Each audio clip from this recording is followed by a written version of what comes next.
po sa inyo mga ka-Jansky, kumusta po kayo?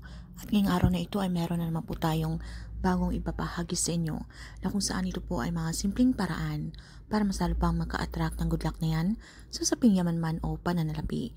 Pero bago po ang lahat, inaas ko lang pong i-promote sa inyo mga ka-Jansky para po sa mga gustong umorder sa atin ng mga pampaswerte. Kung meron po kayo mga problema sa inyong mga trabaho, sa inyong mga negosyo, sa inyong mga career, or kung kayo po ay mahiling maglaro ng anumang uri ng sugal, ay meron po tayong pampaswerte dyan. Para po sa mga interesado ay mag-PM lamang po kayo sa akin. So sa ritual na ito mga ka-Jansky ay kinakailangan na ang 100% paniniwala. Dapat meron po tayong trust, believe and faith para po sa anumang ritual natin gagawin, ito po ay mag-work sa inyo.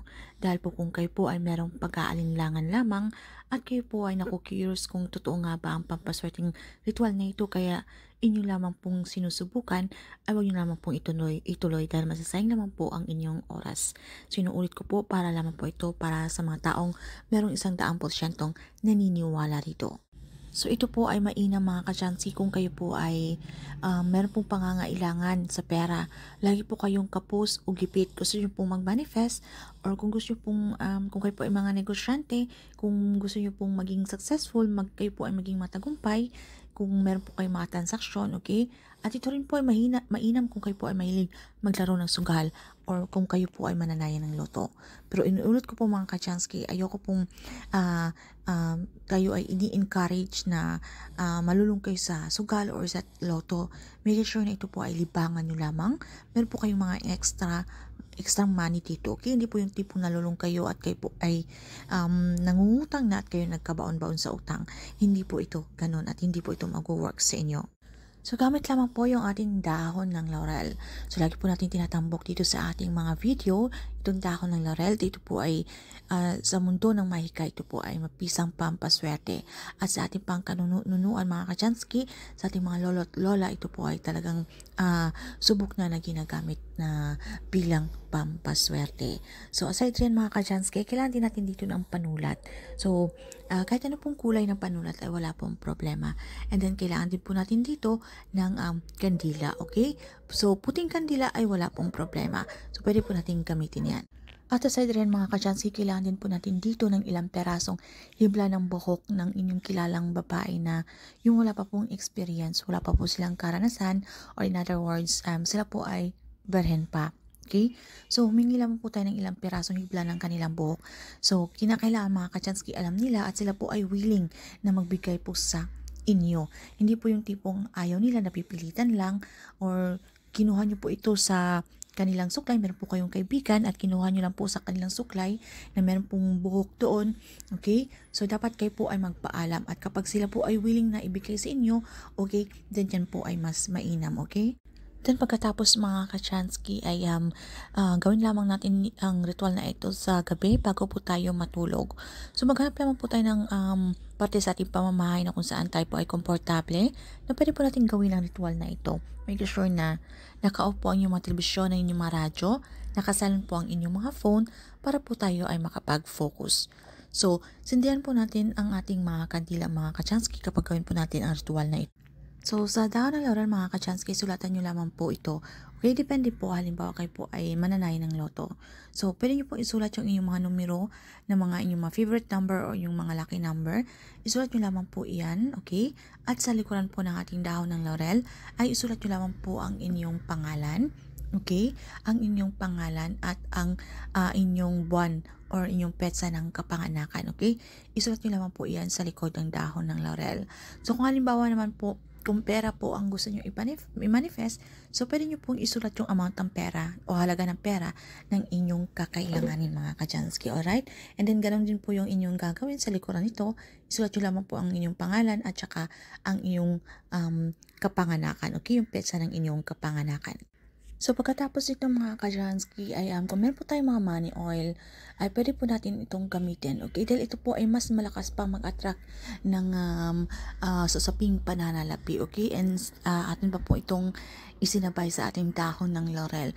So kung meron po kayo nito, ay pwede po kayo magpahid, okay, ng counting amount sa inyong palad. Okay, scatter nyo po ito at pagkatapos, ito pong ating dahon ng laurel ay ilagay nyo po, ipagitan nyo po ito sa inyong dalawang palad. Yung para po tayo, yung nagpipray po tayo, okay, yung ating dalawang palad ay pinaglapat po natin. So dito po sa loob ay pinaloob po natin itong dahon ng laurel at dahan-dahan po natin itong irarap mga kajansky hanggang sa ma-feel po natin yung init, yung vibration para yung ating energy, okay, yung vibration ay malipat po sa ating dahon ng laurel. So habang ginagawa po natin ito mga kajansky, pumikit po tayo po ay mag-concentrate, tayo po ay mag-visualize at dasalan po natin ito para mas lalo pang ma-activate ang energy sa ginawa nating ritual. So, isang ama namin at isang sumasampalataya ako, kung kayo po ay katoliko, pero kung hindi nyo po kabisado at iba po ang inyong relihiyon, ay pwede nyo pong sambitin po ang inyong mga personal na dasal. Basta't po ito ay tayong team, ito po ay taos puso kapag tayo po ay nakikipag-communicate kay universe. And then pagkatapos ay sambitin nyo na po ang inyong mga intention, mga kajansky, okay? Dapat good intention lamang. And then after nito ay dapat maging positibo. I-claim, i-affirm nyo po sa inyong mga sarili ang mga swerteng darating sa inyo. Paganayin nyo po ang inyong law of attraction, okay? Na kung saan ibig sabihin nito ay magagandang bagay lamang po ang ating iniisip. Wala po tayong pag-aalinlangan at habang po tayo ay sinasambit po natin yung ating mga intention ay wag po tayong gumamit ng salitang sana, okay? Dahil ang salitang sana ay negatibo. Then pagkatapos, sambitin po natin yung ating mantra. Thank you universe, now I'm ready to receive the blessings. So pagkatapos ito mga kajansky, okay? Dapat ito pong ating hibla ng buhok, okay? Nagka-ready na at ilagay nyo po ito, ipaloob nyo po ito sa dahon ng laurel. Tapos ito po ay ating sunugin sa ating kandila. So dapat gumamit po tayo ng mga tiyani para hindi po tayo mapaso, okay? At meron po tayong maliit na sisidlan or yung platito mga kachansky para saluhin po yung abo nito, okay? Para po yung abo nito ay atin pong gagamitin, okay? Scattered po natin yan, isaboy po natin yan sa ating mga front door or sa ating mga main door. So, habang atin pong sinasaboy ay pakaisipin po natin yung ating mga intensyon at palakasin po natin yung ating paniniwala. Dapat po tayo ay maging positibo, okay? So, para kinabukasan po sa umaga mga kajansky ay kung meron po tayong mahalagang lakad, okay? Tayo po ay, ito po yung magsisilbing yung good luck, lucky charm. So, gawin niyo po ito na kung meron po kayong mga mahalagang transaksyon pagka kinaumagahan mga kajansky na meron po kayong mahalagang lalakarin o kung kayo po ay after that ay kayo po ay maglalaro or kayo po ay mananayan ng magtataya ng loto, okay? So, kinakailangan sa anumang ritual na ito ay malakas po ang inyong paniniwala, okay? So, kahit po yung ilan, meron po nagtatanong na ginawa naman nila ng tama yung ritual na ito, pero bakit hindi pa rin po ito nag-work? So, dapat po pa rin ay ipanatag nyo po ang inyong mga sarili. Huwag po tayong maging atat na tayo po ay inaantay natin yung swerte. Ipanatag nyo lamang po maging komportable. Dahil kung alam nyo naman po sa inyong mga sarili na kayo po ay deserve nyo po ang bagay na inyong hinihiling dahil kayo naman po ay hindi tamad, kayo po ay nagsusumikap sa buhay. Kayo naman po ay matulungin sa kapwa. Wala po kayong inaagrabyado. Okay? So, tila kayo dalang lamang kailap ng swerte. So, kung alam nyo po deserve nyo po ang bagay, ipanatag nyo lamang po ang inyong mga sarili. Okay? Huwag po tayong maging atat. And syempre po, itong mga pampaswerteng ritual ay ito po ay samahan pa rin po natin ng pagsusumikap. Okay? So, dapat ipagpatuloy pa rin po natin yung ating ginagawa. Mas lalo pa po tayong magsipag, magsikap. Okay? Kung ano man po yung ating ginagawa. So, dahil tandaan natin mga kajansky, nasa atin pa rin po ang may control at tayo pa rin po ang gumagawa ng ating kapalaran. Nasa ating kamay ang tagumpay at ika nila, nasa Diyos ang awa, nasa tao ang gawa. So dapat huwag pa rin po tayo maging tamad dahil ito po mga pampaswerteng ito ay isang gabay o inspirasyon lamang. So papasaan rin at makikita yan ni universe na ikaw po ay kagantimpalaan. Okay? So, yan naman po mga kajansky. At kung meron po kayong mga katanungan o hindi masyadong klaro sa topic na ito, ay paki-comment lamang po sa ibaba.